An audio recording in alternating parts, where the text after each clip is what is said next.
Mathéo, bienvenue dans l'émission Interview Rafale. Pour les personnes qui ne te connaissent pas, je vais te présenter brièvement. Merci, Benjamin.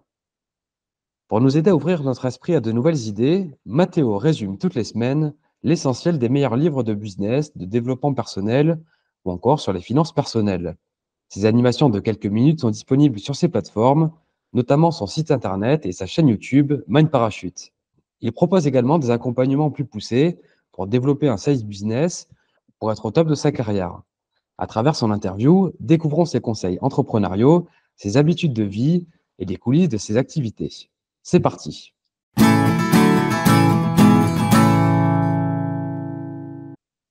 Est-ce que cette brève introduction te convient? Parfait, Benjamin. Merci. Est-ce que tu aimerais compléter quelques éléments que j'aurais oubliés? Non, je pense que tu as dit l'essentiel. Je suis effectivement un grand passionné des développements personnels et d'entrepreneuriat.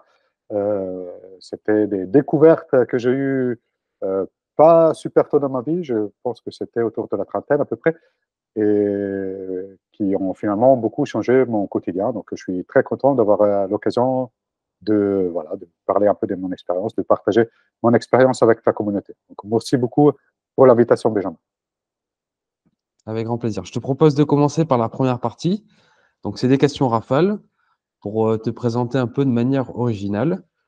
Et après ça, on enchaînera plus en détail sur ton parcours, tes activités entrepreneuriales, ta vision, etc.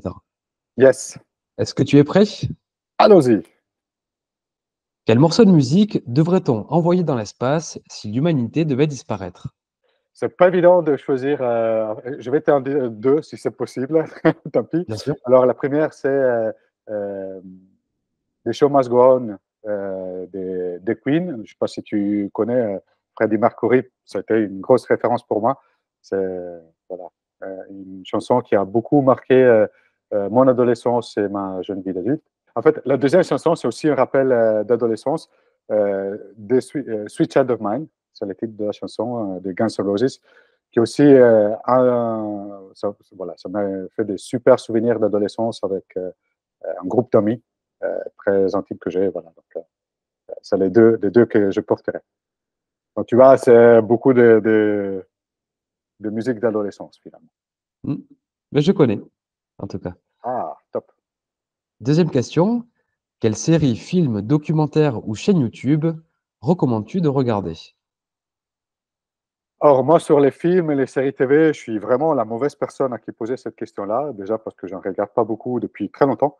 Et aussi parce que j'ai une super mauvaise mémoire de ce genre de choses. Donc, je ne serais pas conseillé. Par contre, sur les chaînes YouTube, euh, j'adore personnellement euh, de différentes chaînes YouTube de l'apprentissage. Si je pars sur l'entrepreneuriat, j'aime beaucoup Alex Hormozy. Euh, c'est voilà, quelqu'un que je trouve d'une clarté incroyable et d'une capacité à transmettre, simplifier des concepts parfois difficiles très simplement et de manière très concrète que j'ai vu faire avec cette qualité-là par personne d'autre. Donc, la chaîne d'Alex Hormozy en anglais. Et en fait, ce que je vous conseille de faire, c'est d'aller chercher des personnes qui pensent des choses qui ne sont pas ce que vous feriez naturellement. Donc, je n'ai pas ça à quelque chose, un conseil général à tout le monde, mais plutôt pour chacun de dire, OK, comment est-ce que je peux finalement m'ouvrir à des idées différentes, à des manières de penser différentes que celles que j'ai l'habitude de faire. Donc, voilà, faire un peu de recherche active de quelque chose de différent. Donc, ça, c'est ce que je vous conseille de regarder comme chaîne YouTube. Et en ce moment, personnellement, tu te renseignes sur quel sujet? Alors, aujourd'hui, je continue sur l'entrepreneuriat parce que je trouve que c'est quelque chose que je ne termine jamais d'apprendre. Et je me renseigne pas mal sur l'immobilier en ce moment. Euh, parce que j'ai commencé à faire des investissements locatifs et donc voilà, je regarde comment d'autres personnes s'y prennent. Ok. Troisième question. Pratiques-tu un sport ou une activité physique? Yes, yes, j'aime beaucoup la course à pied. Euh, je suis un ancien finisseur des marathons. Ça fait quelques années que je ne fais plus ça, mais j'en ai couru 3 ou 4 il y a quelques années. Mais c'est quelque chose que j'aime toujours faire, donc avec plus ou moins de régularité. Les périodes où je suis plus fier de moi, j'y vais pratiquement tous les jours. Et après, il y a des phases où je suis un peu moins régulier, mais 2, 3 fois par semaine, j'essaie d'y aller malgré tout. Ok. Quatrième question. D'où es-tu originaire et où as-tu grandi? Alors, je suis italien. Donc je suis né, j'ai grandi en Italie. Je suis arrivé en France quand j'avais 23 ans. Et donc avant ça, j'ai vécu au nord de l'Italie. Ma ville de naissance est Bergame, c'est dans la région des lacs. Après, j'ai passé 3 ans à Venise lors de mon adolescence, de mes 16 à 19. Euh, Très belle expérience de vie. Et après, j'ai fait mes études universitaires à Milan avant d'arriver à Paris. En quelques mots, comment définirais-tu ton parcours scolaire et universitaire? Ah, pour moi, c'était une découverte.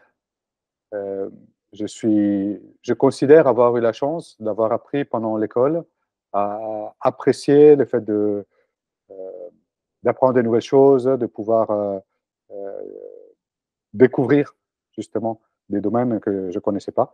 Euh, c'est une passion qui continue même aujourd'hui, que j'adore apprendre. Et tu as fait tes études dans quel cursus? C'était plutôt scientifique, Ouais, littéraire? ouais, c'était plutôt scientifique. Donc, je fais les lycée S, je pense l'équivalent italien de ça. Après, je fais des études en ingénierie, euh, en électronique, euh, très technique. Et je pense que c'était aussi à cause de ça, ou grâce à ça, je ne sais pas, qu'une fois que j'ai fini les études universitaires, j'ai plutôt eu envie de développer des compétences plus humaines dans les devs perso, par exemple, ou la psychologie, voilà, l'économie, euh, que j'avais moins eu l'occasion d'apprendre quand j'étais à l'école. Et tu as poursuivi, justement ce nouvel apprentissage dans le cursus universitaire ou alors tu t'es formé de ton côté? Non, c'était après. En fait, pendant le cursus universitaire, j'étais vraiment très focalisé sur le côté scientifique. Euh, Juste la dernière année universitaire, j'ai pu participer à un programme d'échange où il y avait les premiers éléments un peu de management ou je dirais des sensibilités humaines qui étaient autour de l'interculturalité. Je vais y arriver, interculturalité. Donc l'idée c'était de, un programme d'échange en fait de rencontrer à plusieurs reprises pendant l'année scolaire des étudiants qui venaient dans plusieurs pays d'Europe. Donc on était plutôt restreint, une cinquantaine, soixantaine de personnes. Euh, on se retrouvait 3 fois une semaine dans l'année. Donc ça c'était pour moi un peu une expérience supplémentaire des découvertes de l'autre que j'adorais. Et après, je dirais la partie dev perso, économie, etc., est venue après. J'ai commencé à travailler pendant quelques années en tant qu'ingénieur de R&D, donc j'avais un travail très technique. Et en fait, même dans le cadre de ce travail-là, je me suis aperçu que j'utilisais très peu les compétences que j'avais apprises à l'école, malgré plus de 20 ans d'études, et que j'utilisais d'autres types de compétences que personne ne m'avait jamais appris, la gestion du temps, la relation aux autres, la prise de parole, des choses qui finalement étaient vraiment centrales dans mon quotidien professionnel et pour lesquelles personne ne m'avait jamais appris rien. Et donc, c'est là où j'ai découvert le monde du dev perso. Dans quelle entreprise a été ta première expérience professionnelle?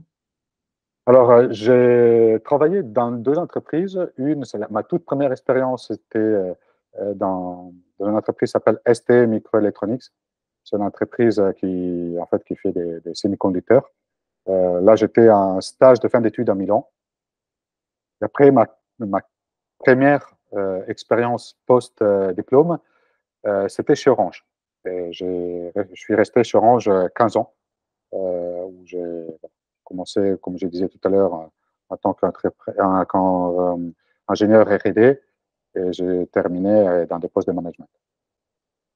Et comment gagnes-tu ta vie aujourd'hui? Quelles sont tes principales activités? Alors, aujourd'hui, je gagne ma vie en vendant mes connaissances et mon accompagnement. En fait, je dirais, il y a plusieurs activités que je réalise en tant qu'entrepreneur. Une première, c'est effectivement la synthèse des livres qui m'intéressent, de développement personnel. Donc, il y a une version gratuite où les gens peuvent, en fait, peuvent accéder, c'est sur YouTube. La chaîne YouTube, d'ailleurs, c'était une belle surprise, intéresse pas mal des gens. Elle cumule aujourd'hui 215 000 abonnés. Donc, je suis très content de voir que, voilà, que la communauté a bien pris. Je collabore sur des choses similaires avec d'autres boîtes.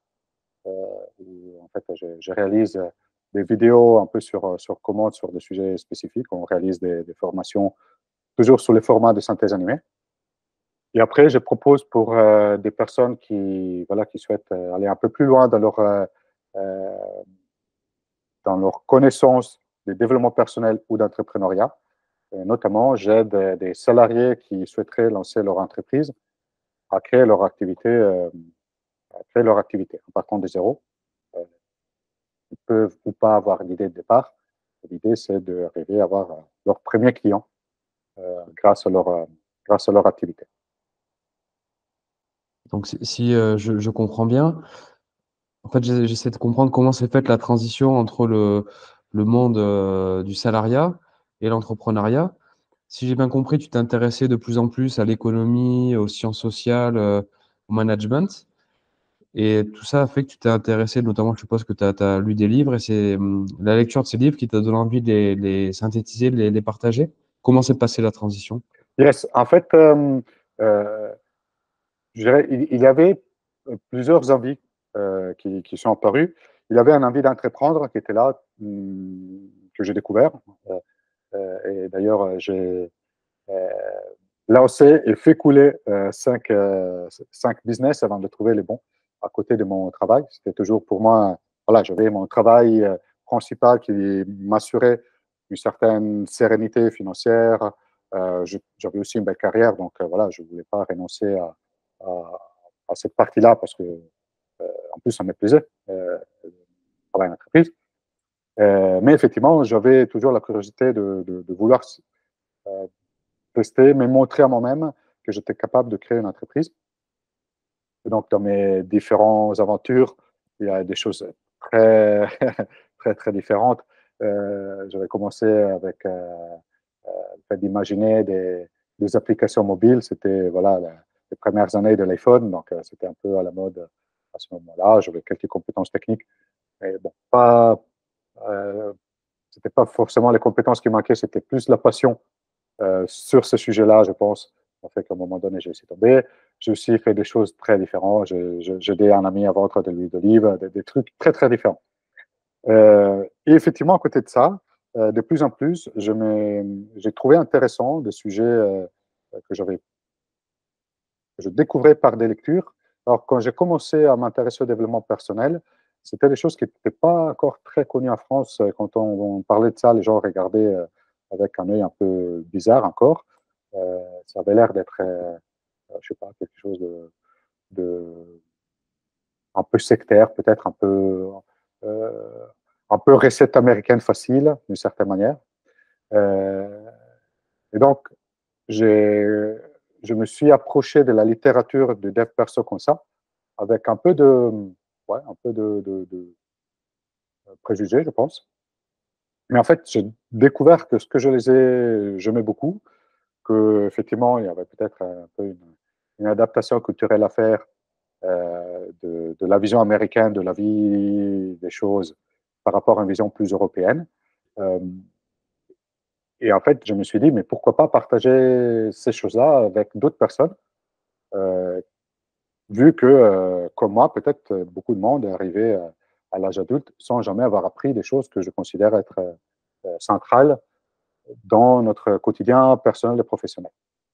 Et un jour, j'ai découvert une chaîne anglaise qui en fait que j'ai juste copié, si je peux le dire comme ça, qui faisait des résumés animés de livres. En fait, quand j'ai vu la forme, je me suis dit, waouh, c'est ça ce que j'ai envie de faire. Et du coup, j'ai juste recopié une recette que j'ai vu quelqu'un d'autre faire avec succès. Et effectivement, voilà, ça a été un petit peu le début du projet entrepreneurial qui a finalement abouti. Et donc au départ, quand tu as commencé ce projet entrepreneurial, je suppose que c'était à côté de ton activité chez Orange. Et combien de temps tu as mis pour le développer entièrement et pouvoir en vivre complètement? Yes. Alors, j'ai mis longtemps. J'ai mis 7 ans avant de décider pour me lancer. Euh, je pense que les premières 2 années, c'était parce qu'en fait, je ne voyais pas ça vraiment comme mon projet entrepreneurial encore. C'était pour moi une passion de partager ce que j'apprenais, etc. Donc, je n'avais pas forcément une approche de développement business, si je peux l'appeler comme ça. Après, quand je me suis dit, mais en fait, bah, ça a l'air de clair, tout ça, donc il y a peut-être du potentiel derrière. Comment est-ce que je peux l'exploiter? Dans les 3 ou 4 années suivantes, je me suis vraiment intéressé à développer plus commercialement ce que je faisais. Donc, en fait, transformer l'intérêt, ce qu'on appelle le trafic organique, donc, l'intérêt des gens qui découvraient ma chaîne ou mon site Internet dans des clients à qui je proposais finalement des formations, de l'accompagnement. Et jusqu'au moment où, en fait, les projets me prenaient de plus en plus de temps. Mon travail salarié aussi, parce que entre-temps, pendant ces temps-là, ma carrière a continué à se développer, même en entreprise. Et à un moment donné, je me suis dit, bah, là, il faut que je fasse un choix. Parce que je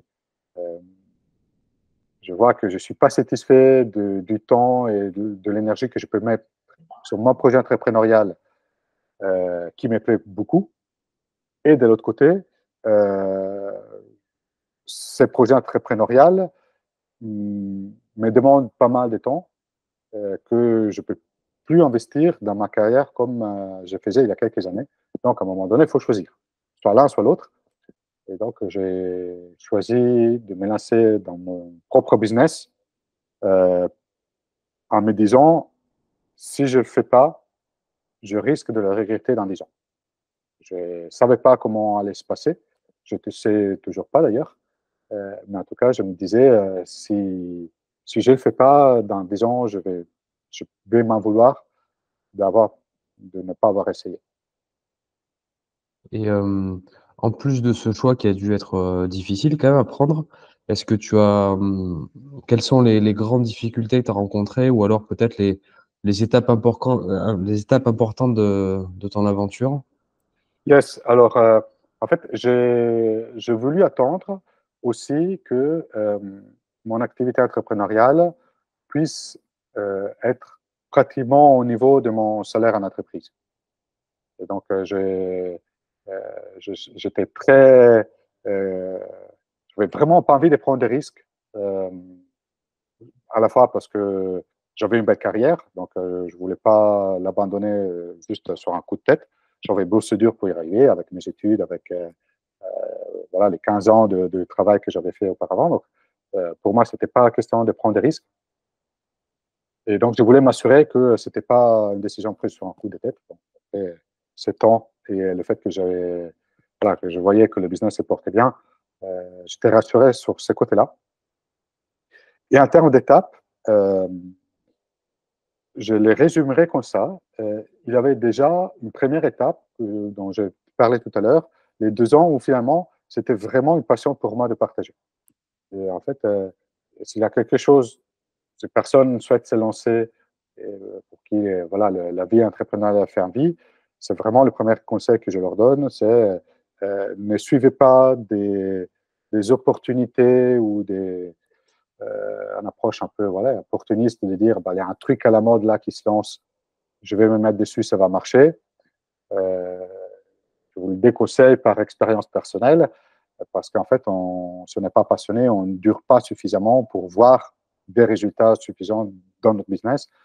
Ça devient finalement un contrat supplémentaire. Et pour moi, c'est pas se mettre dans les meilleures conditions pour que son business réussisse. Donc là, pour moi, c'était la première étape.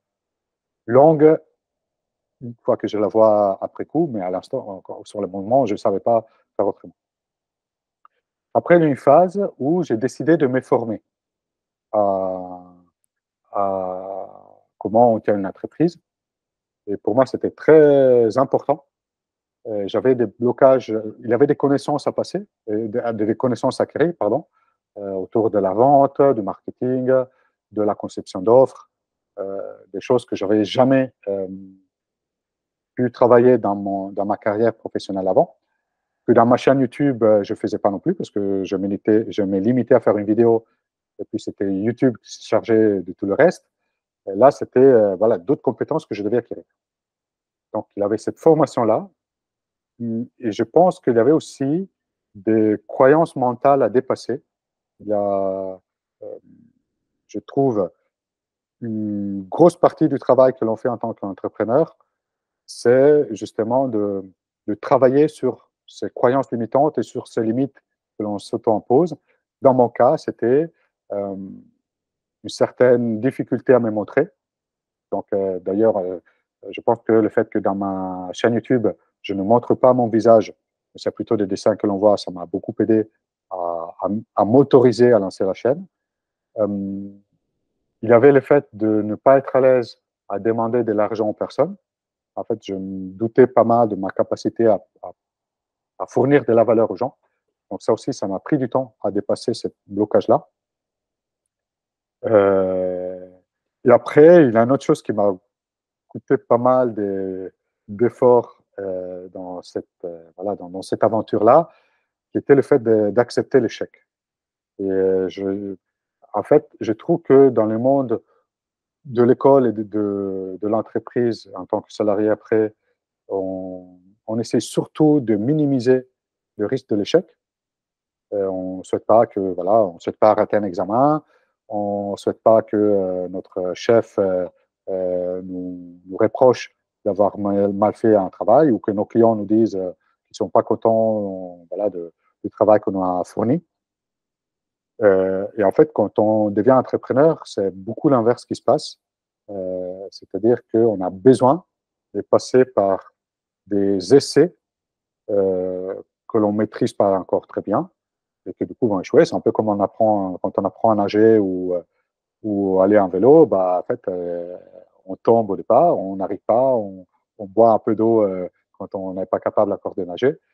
Mais en fait, c'est juste indispensable pour qu'ensuite on soit en mesure de bien faire les choses. Et donc, cette phase d'apprendre à échouer sans que ça ne perturbe pas trop ma stabilité émotive et aussi un peu ma valeur de moi, en fait, l'image que j'avais de moi, ça m'a pris du temps. Et c'était pour moi un grand enseignement. Ok. Donc là, si j'ai bien compris, tu as eu la phase fournir de la valeur gratuitement. Ensuite, tu t'es formé. Ensuite, tu as eu la phase d'apprentissage en expérimentant et en testant.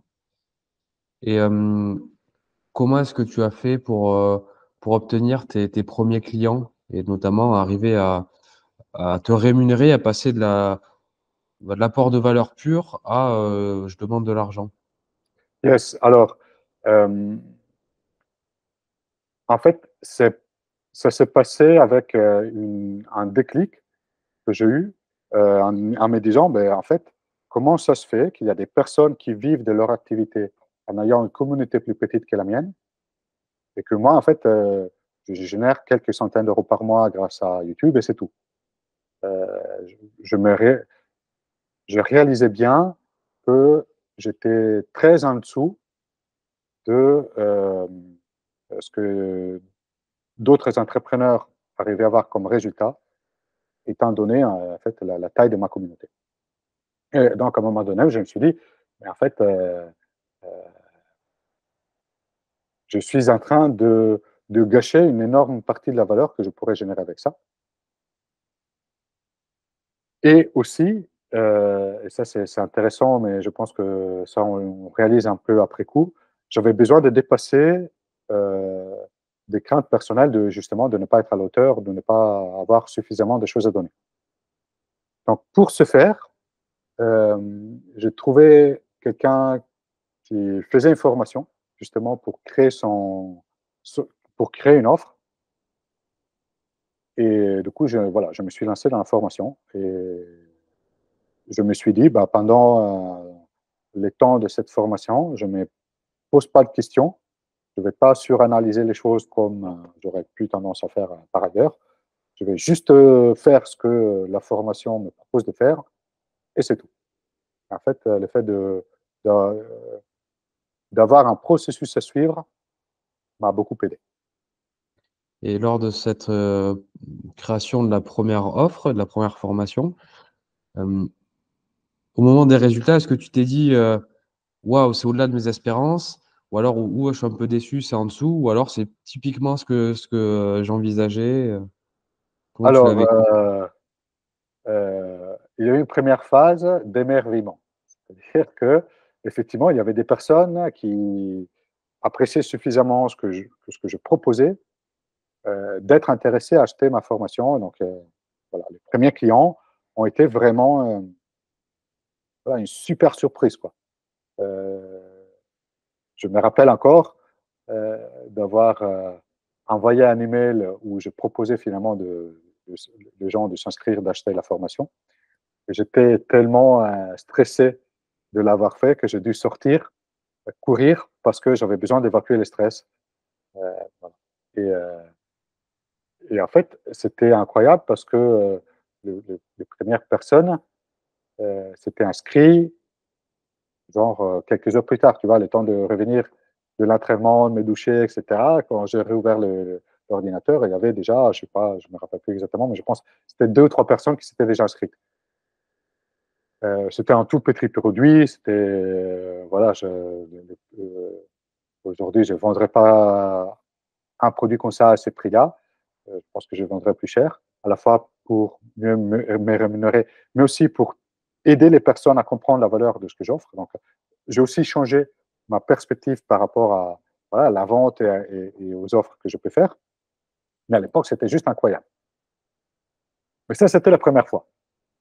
Et les fois d'après, en fait, j'ai souvent été déçu des résultats que je pouvais obtenir par mes ventes. Je dirais que c'est presque systématique quand j'ai fait un webinaire, quand j'ai fait un lancement. Très souvent, je suis déçu des résultats. Ça ne m'a pas empêché de générer un chiffre d'affaires que je considère être plus que correct. En fait, au bout de quelques années, voilà, j'ai facturé la dernière année où j'ai fait à la fois mon emploi salarié et mon entreprise, je facturais plus de 80 000 euros avec mon side business. Et après, en fait, la première année complète de side business, en fait, j'ai dépassé les 100 000 euros de chiffre d'affaires. Je trouve un très bon résultat, euh, malgré le fait que je suis constamment dessus de ce que je fais. Donc, en fait, les deux ne sont pas incompatibles. Et d'ailleurs, je pense que c'est une belle chose d'être frustré parce que ça nous aide à avancer. Et tu t'adresses à la fois à des particuliers, mais tu interviens aussi en entreprise. Est-ce que le processus d'acquisition de clients a été le même? Est-ce que tu fais des webinaires pour, Ouais. toucher les entreprises et le Alors, business? je dirais que ma vraie cible client, c'est plutôt des particuliers. Donc, pour répondre à la question, oui, il y a une différence.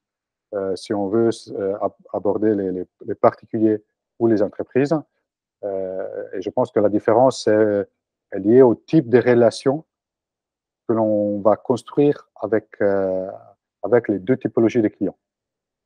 Euh, et surtout quand on est sur l'entrepreneur, en fait, il y a de fortes chances que les produits que l'on propose aux entreprises et les produits que l'on propose aux particuliers n'est pas le même. Le montant de la prestation n'est pas la même. Et ce qui implique aussi que la relation qu'on établit n'est pas la même. Pour ce qui me concerne, je disais, ma vraie cible client, c'est les particuliers, ou alors des solopreneurs ou des personnes voilà, qui ont une toute petite structure. Donc, dans ce cas-là, la relation est plutôt une relation directe que j'établis par ma chaîne YouTube principalement. Je propose aux personnes qui suivent ma chaîne YouTube de s'inscrire à une newsletter et, euh, et du coup, je peux coupler à la relation que je peux mettre en place grâce aux vidéos que je publie, au fait que je partage, en fait, j'écris des newsletters, je partage des mails, etc. C'est d'ailleurs la manière par laquelle je vends mes produits, ou en tout cas que je fais la promotion de mes produits, même quand je les vends par webinar ou par appel des ventes. Concernant les entreprises, personnellement, en fait, ça se fait un peu plus par opportunité, c'est-à-dire que c'est plutôt des personnes que je rencontre voilà, dans des séminaires ou dans d'occasions d'échanges, etc., dans des lieux de rencontres. Euh, et c'est en discutant avec ces personnes-là que je m'aperçois qu'il y a une affinité avec la personne, qu'il y a moyen de faire des choses en commun. Et donc, en fait, le partenariat, le travail arrive un peu par opportunité après des échanges. C'est un peu comme ça se passe, mais voilà, j'ai une démarche un peu plus, un- un- comment dire, je laisse les choses se faire naturellement dans ce cadre-là. D'accord. Et pour les internautes qui nous écoutent et qui seraient éventuellement intéressés par tes travaux, euh, quelle est ta promesse? En quoi tu peux les aider avec l'offre principale? Yes, en fait, ma promesse aujourd'hui pour les clients, c'est d'aider les salariés qui souhaitent lancer une activité entrepreneuriale à côté de leur travail à trouver leur idée et trouver leurs 3 premiers clients. Ce qui est important pour moi que les personnes comprennent dans cette démarche, c'est qu'il y a une question de compétences, comme j'ai dit au départ. En fait, il y a des choses qu'il faut arriver à apprendre en tant qu'entrepreneur. Euh, le fait de connaître son client, d'aller à la rencontre de son client, de pouvoir euh, construire une offre, de savoir présenter son offre, de savoir vendre, de savoir se vendre. Voilà, il y a des choses que beaucoup de salariés n'ont pas eu l'occasion de travailler dans leur vie professionnelle. Donc ça, c'est plutôt des compétences ou des connaissances que l'on acquiert. Et après, il y a un peu les côtés plus, je dirais, mindset, comme on l'appelle aujourd'hui, mais en tout cas, c'est notre manière d'envisager notre activité qui aussi demande à être développée. Donc, je reprends l'exemple du fait d'aller en vélo ou d'apprendre à nager. Bien sûr, il y a des choses, des informations que l'on doit connaître. On a besoin que quelqu'un nous explique voilà, comment on garde l'équilibre sur le vélo, comment on peut voilà, tourner à droite à gauche, comment on utilise les. Voilà, quel est le code de la route, tout ça, c'est des connaissances qu'on a besoin d'acquérir. Et donc, cette partie-là, ça passe par du passage de l'information. Mais comme tout le monde qui a appris à aller à vélo et à nager sait très bien, ce n'est pas suffisant pour savoir vraiment le faire. À un moment donné, il faut passer à l'action, il faut faire les choses. Et là, on peut apprendre de 2 manières. Soit on essaie de faire en autodidacte, ça marche très bien pour certains, mais ce qui est clair, c'est que c'est long. Euh, on tombe parfois, ça fait mal, c'est pas agréable. Et on tombe plus souvent que quand on a quelqu'un qui, la première fois, nous tient un peu la selle pour éviter qu'on parte trop à droite ou trop à gauche. Euh, et donc, je trouve que c'est intéressant de faire les chemins avec quelqu'un qui l'a déjà fait. Euh, parce que ça nous permet d'éviter des erreurs, ça nous permet d'éviter de tomber trop souvent, mais surtout, c'est ce qui nous permet, une fois qu'on est tombé, de remonter et de réessayer à nouveau. En fait, je pense que c'est quand il s'agit d'entrepreneuriat, tant qu'on l'a jamais fait, tant qu'on n'a pas été capable de voir d'avoir fait un projet qui fonctionne, on doute beaucoup sur ses propres capacités à y arriver ou pas. Et le risque, c'est qu'à un moment donné, on laisse tomber. En fait, je trouve c'est vraiment comme apprendre à nager et apprendre à aller en vélo. Il n'y a pas des choses extrêmement difficiles à apprendre. Par contre, c'est clair qu'on va tomber, on va se faire mal les premières fois. Et donc, on a besoin de réessayer, de remonter un sel suffisamment de fois pour que ça marche. Jusqu'au moment où on a vraiment appris à faire en sorte que ça marche. Et le fait d'avoir à côté quelqu'un qui nous explique tout ça, c'est que du coup, euh, on a quelqu'un à côté qui l'a déjà fait, qui nous apprend. Donc déjà, on sait que c'est possible, on croit que c'est possible, et du coup, en fait, on sait que c'est juste une question de temps et des tentatives. Et je pense que c'est pas pour rien que, par exemple, avec le fait de nager ou d'aller en vélo, le fait d'être entouré d'adultes qui l'ont déjà fait, ça nous rassure quant au fait de savoir qu'à un moment donné, nous aussi serons capables de le faire. Et donc, même si sur l'instant, ça nous paraît au-delà de ce qu'on arrive à faire, des choses de trop compliquées, en fait, on se dit, ben, puisque les autres ont réussi, pourquoi, pour moi, ce serait différent. En fait, je pense que le fait de le faire avec quelqu'un, c'est ça qui nous aide. Ça nous rassure sur le fait que ce sera possible même pour nous. Ok. Et alors, quelle est, euh, quelle est pour toi après la suite du projet, la vision que tu as pour les prochaines années? Yes, alors, il y a une chose sur laquelle je suis en train de travailler en ce moment, c'est le fait de vraiment constituer une communauté. Donc, là, je te parlais jusqu'à présent de le fait euh, voilà, d'acquérir les connaissances nécessaires, d'être entouré des personnes qui l'ont déjà fait, qui peuvent nous aider, parce que ça nous rassure sur notre capacité à y arriver, voilà, nous évite d'avoir des erreurs, etc. En fait, dans les programmes que j'ai créés pour proposer aux gens de lancer leur side business, euh, je souhaitais aussi donner beaucoup de place à la force d'un collectif. Donc, en fait, je fais de petits groupes à chaque fois, entre 6 et 10 personnes, qui se lancent dans cette aventure-là. Et en fait, je ne suis pas surpris de la force que ça a de faire partie d'un groupe, des personnes qui sont engagées comme nous sur un projet similaire de lancement d'entreprise, mais ce serait valable pour n'importe quel autre projet que les gens peuvent avoir. Euh, pour y arriver. En fait, dans beaucoup des recherches autour de la réussite et de l'atteinte des objectifs, on a confirmé que l'environnement social dans lequel on évolue est probablement le facteur le plus important pour notre réussite. Justement parce que, voilà, euh, on voit que c'est possible pour d'autres et du coup, ça devient possible aussi pour nous.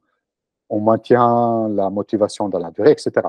Donc, euh, j'ai voulu donner à cette partie de groupe un rôle central dans euh, la réussite finalement de son projet entrepreneurial. Et en fait, j'étais tellement content de la valeur que ça donnait pour les participants et les retours sur cet aspect-là étaient tellement euh, importants, tellement satisfaits. Je me suis dit que c'était quelque chose que je voulais vraiment créer à côté de l'accompagnement en tant que tel. Et donc là, je souhaite lancer deux communautés, une sur les développements personnels, qui était un peu, je dirais, la porte d'entrée euh, pour moi au monde de l'entrepreneuriat. Et je pense que c'est quelque chose voilà, qui, qui m'intéresse encore beaucoup. Pour moi, je dirais, c'est pas l'exclusif des entrepreneurs de s'intéresser aux dev perso. Pour moi, c'est quelque chose de plus universel que ça. Peu importe son activité professionnelle, on a intérêt à développer des compétences dans ce sujet-là, d'un côté, et de l'autre, effectivement, créer une communauté autour de l'entrepreneuriat, qui est notre ensemble de sujets qui m'intéresse particulièrement, parce que je trouve, par expérience personnelle, de l'entrepreneuriat a été pour moi les domaines où j'ai pu le plus expérimenter les développements personnels et donc le plus grandir en tant que personne.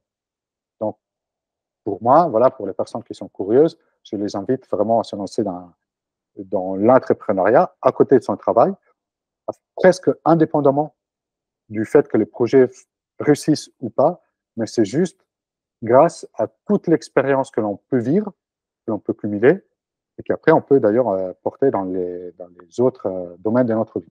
Donc, voilà. Pour moi, c'est vraiment une école de vie, si je peux l'appeler comme ça, que je trouve vraiment très riche. Donc, l'idée, c'est voilà, de créer ces deux communautés-là.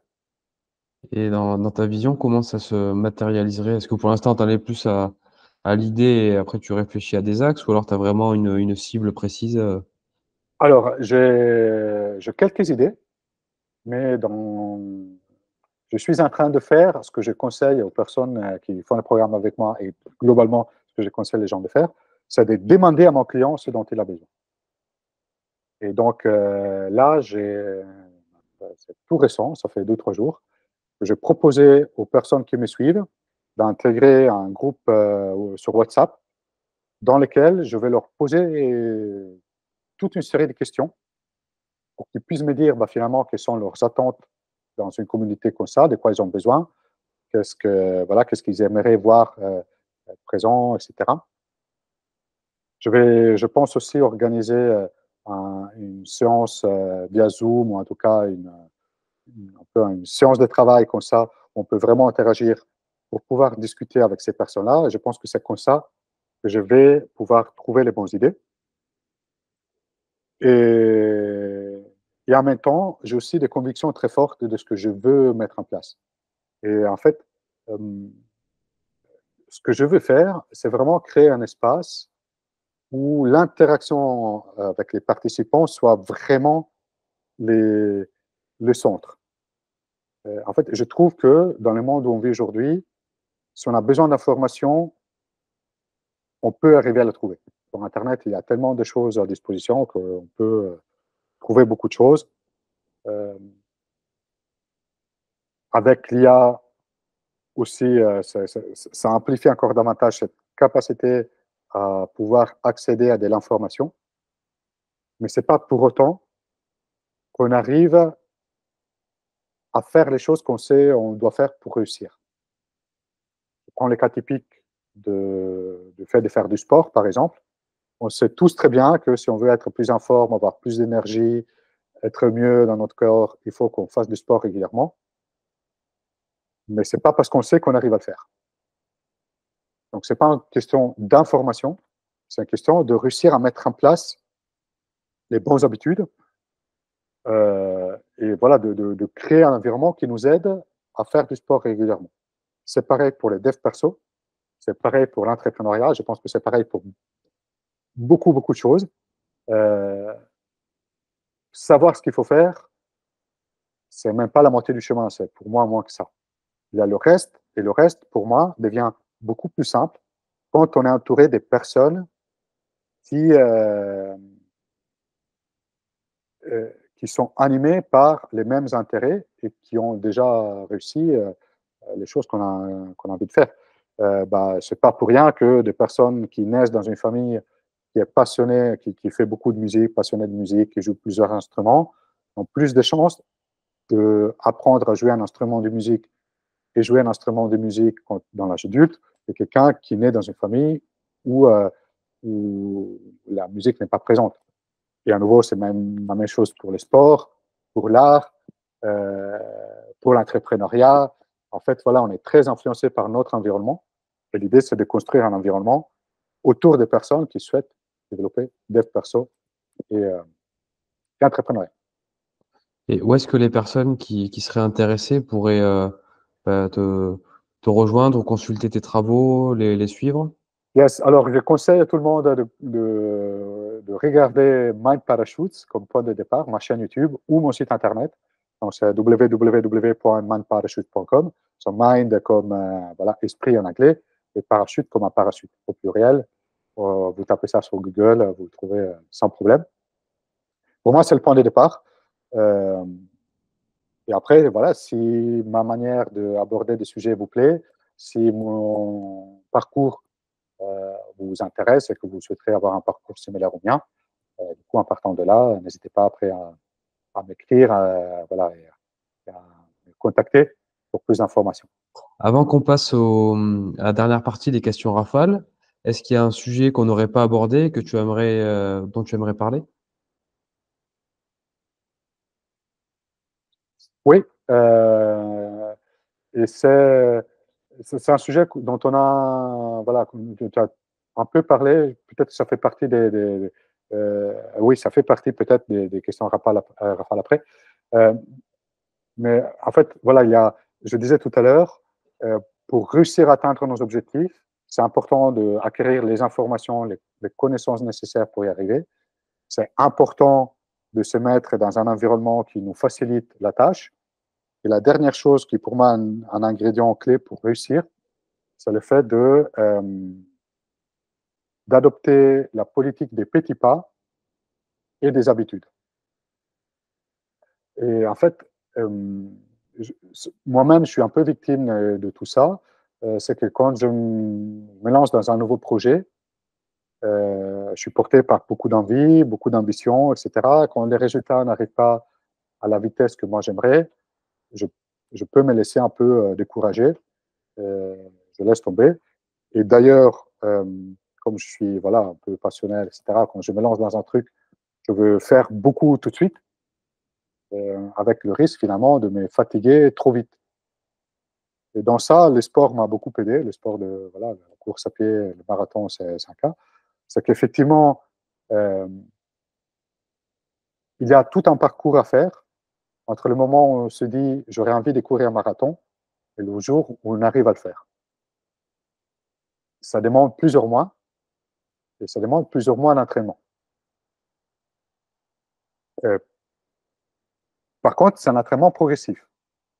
Ce qui veut dire que finalement, le premier jour d'entraînement, on n'est pas censé avoir les mêmes habilités que le jour de la course. D'ailleurs, là, ça fait un moment où je cours plus régulièrement. Je suis en train de reprendre mes entraînements. J'aimerais bien pouvoir courir un nouveau marathon dans quelques mois. Euh, Là, à ce moment, mes programmes d'entraînement, ça demande de courir entre 20 minutes et 30 minutes, entre 3 et 5 km. Tu vois, c'est tout petit par rapport voilà, à l'objectif final. Mais c'est indispensable de passer par des petits pas comme ça pour pouvoir ensuite progresser. Et ce qui est important au départ, c'est plus la régularité que l'intensité. Donc, on a plus besoin de faire régulièrement un petit peu de ce qu'on a envie de faire plutôt que de faire des grands efforts à des moments isolés et finalement, on se fatigue trop et on laisse tomber aussi. Voilà. Donc, dernière chose, c'est si vous souhaitez réaliser des objectifs, faites des petits pas régulièrement. Et en fait, le chemin qu'on peut parcourir de cette manière-là est plus long que ce qu'on essaie de faire par le coup. En fait, j'étais en train de penser un moment, c'est les fables de la lièvre et la tortue, c'est exactement ça. Merci pour le partage. C'était très riche. Avec Mais plaisir, Benjamin. c'est pas tout à fait fini, du coup. Ah, ok. Il Très bien. reste quelques questions rafales. Yes, Si tu veux, on peut terminer. allons-y. Allez, j'y vais.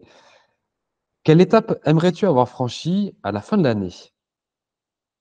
Bah, d'avoir justement mis en place ces deux communautés dont je t'ai parlé et d'avoir un premier groupe de personnes qui sont impliquées dans la communauté et voilà, de voir une communauté très active. Au quotidien, quelle application ou logiciel utilises-tu le plus? Alors, si je dois dire l'application que j'utilise le plus souvent de tous, c'est l'agenda. Et je trouve que c'est vraiment un outil énorme pour nous aider à choisir comment utiliser notre temps. As-tu un principe, une maxime ou une habitude que tu conseillerais à tout le monde de suivre? Ouais, là-dedans, je suis vraiment pas original, Benjamin. En fait, j'aime beaucoup la citation de Nelson Mandela qui dit, en fait, je ne perds jamais, soit je gagne, soit j'apprends. En fait, ça m'aide beaucoup, effectivement, à dépasser les moments d'échec oui, où je me sens un peu perdu. C'est une maxime qui m'aide beaucoup. Admettons que l'on te donne 100 euros, dans quoi les dépenserais-tu? Alors, j'en dépenserai dans 30% au moins pour ma propre formation. Je dépenserai 30% suivant pour les donner aux autres. Je crois beaucoup dans la générosité, dans l'échange avec les autres. Et les derniers 30% euh, bah, pour un bouquin. J'adore la lecture, donc je dépenserai comme ça. Si tu étais président et que tu avais le pouvoir de faire aboutir n'importe quelle réforme, que changerais-tu en priorité? Ouf. Euh,